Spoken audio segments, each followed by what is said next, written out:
Did you watch one of my videos about a flat file and now you're like, oh, but it doesn't work like that anymore? Yes, the fill-in still works the same, but the way you find your flat file is different. Amazon's changing everything at the moment.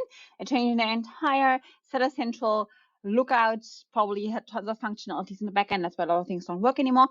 I just want to show you quickly how the new download area looks like. So if you go to now, not inventory anymore, but to catalog. So before it was in inventory, now it's in catalog.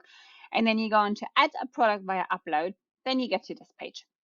And now it just tells you like, what? What are all these options and why are they even there? And seriously, I think they want to help you and make it easier, because before all the selection, you are only able to download one single template for whatever you wanted to do. So if you wanted to change the price, you had to do fill everything in, if you are like including images and everything. If you just wanted to add a new SKU, again, you always had to fill so many informations in, which were really annoying. When now you can pretty much pre-choose what you need to do and what you want to do. And if you only want to change the price, then you would only go to this one, right? If you just want to change price and quantity. So let's just go from left to right and I show you what's behind these new awesome features and how the flat file looks. So if you want to list a product that's already in the Amazon catalog, which means you generally either want to add a second SKU to your own offer. Let's say you want to have an FBM offer for your FBA offer, just to make sure you can switch around from A to B when something goes out of stock, or gosh knows what. Or if you are doing wholesale, or if you are doing retail arbitrage, or whatever else it is, if you want to sell something that's already in Amazon, that's the one you would use.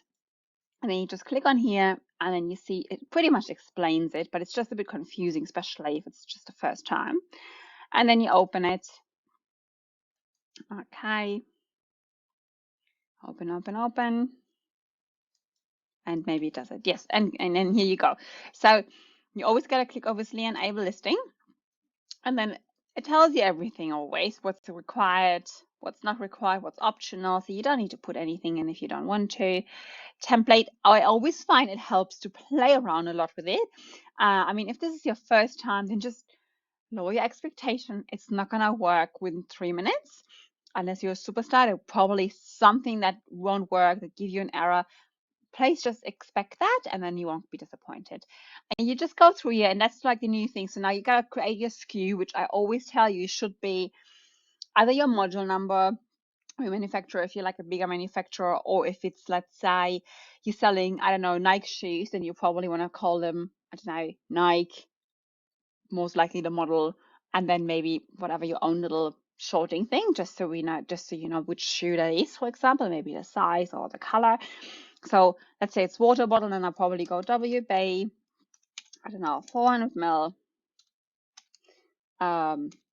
blue with straw or something like that. Obviously not as long as shorten that. I use my SKU generator, and then I go from there. I'll tell them what I want to sell this for, $12.99. Nobody gonna buy a water bottle for $12.99 anymore these days, right? I got one. And now this is where you put the product ID in that you already have on Amazon, because that's the product you want to add to something. So if you just have one product, I don't even recommend using this, because it's just going to be way too much stress on yourself. So just go to add a product, and just add it, find your ID, find the water bottle and say, yes, sell mine. And then you go from there. If you have a lot of items, then that's a good way of doing it. Then you just pull the ASINs, pop them all in here, and then there you go. So quite easy and simple. So that's when there is already a product on Amazon. The next one, if it's not currently on Amazon, and that's where, again, it's quite simple. To your own marketplace again, and then you need, because flat files differ from different marketplaces, mainly because of the date is different, the currency is obviously different, fulfillment centers are different, stuff like that. So this is how it always looked like, right? You may remember that's how it always looked like. Never looked any different. So you just choose your category and then go from there. Very important, if you have not used a flat file in the last 4 weeks, so it's 4th of August now. If you have not used any flat file and you just want to use an old one because you want to maybe make some changes, or Amazon just did something stupid with your categories, please generate a new template. They have changed the browse notes in a lot of templates, which means you maybe upload a flat file and it might be even coming back without errors, which is awesome. So we'll be successful. You even get on the support team and they're going to say, yeah, it's been successful. Oh, it's awesome. But nobody tells you the browse note changed. So you most likely going to get the index for all your keywords. And then you have to actually first smarten up and find out what the problem is and then fix it. So generate a new flat file. You can often just copy and paste. Just make sure the item keyword, that's what they call the browse note now, that's where you choose your category, is correct and is new and matches these ones here and not the ones you have in your old flat file. And never, ever, ever type anything in because it's not going to be the same path. Okay, here, next one, update price and quantity. Again, very simple. You download that for your marketplace. You see it's not available in Europe yet. So most likely happens sooner or later. Price inventory, you see that here. Again, you enable that. And then you don't need to put many things in there at all. So you just type in your SKU. You don't even need to put in your ASIN. So if you just want to make a quick price change, for example, now with inflation, a lot of people increase their price. If you have a ton of ASINs, you don't want to tip and click and tip and click. It's just going to take you way too long.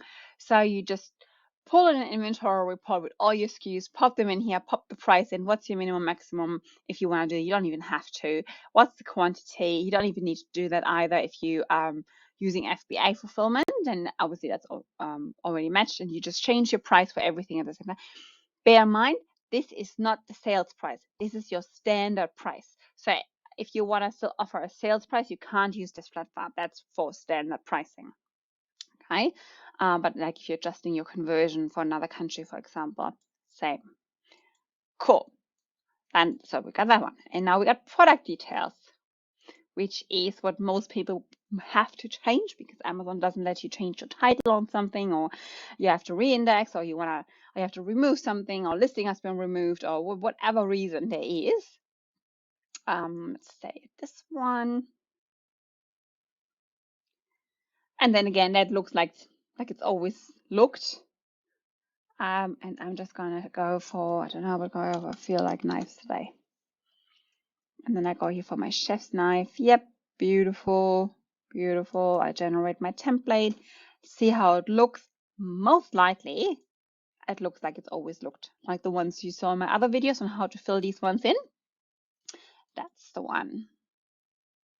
Here we go, knives. Yeah, so that's the usual exhausting one, which you now don't have to fill in anymore if you just want to add an offer, or if you just want to change the pricing. Then you don't need to fill everything in, especially not all the image URLs and stuff like that. So quite simple, I find, but it is obviously, especially if you're finding some help videos, and then you see like, oh, that person went there, so I'm going to do that. And then it doesn't work. That's, I know, can be. Not sure if a product is on Amazon. You do exactly the same thing. You need to get help. Generally, it will get you to the Amazon catalog. Let's just click on it. Nothing else to do. And then here it tells you product, not sure. So if you're trying to list something, so that's normally what you do. Like you should know if there's a product, right? So if it's your Canon calculator, it's most likely on Amazon. Just Google it.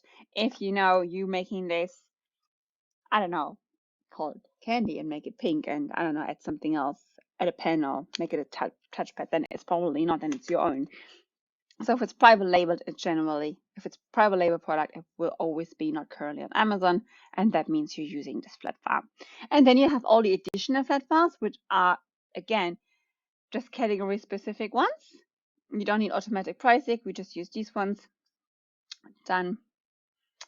And then we ending up here again with a ton of flat files. Choose a text file, flat files, the ones we already had.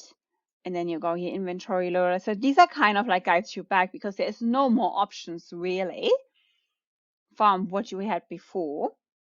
Other templates can't really be anything specific, and it must be something, some of these ones, right? There's only so many things you can upload and can change.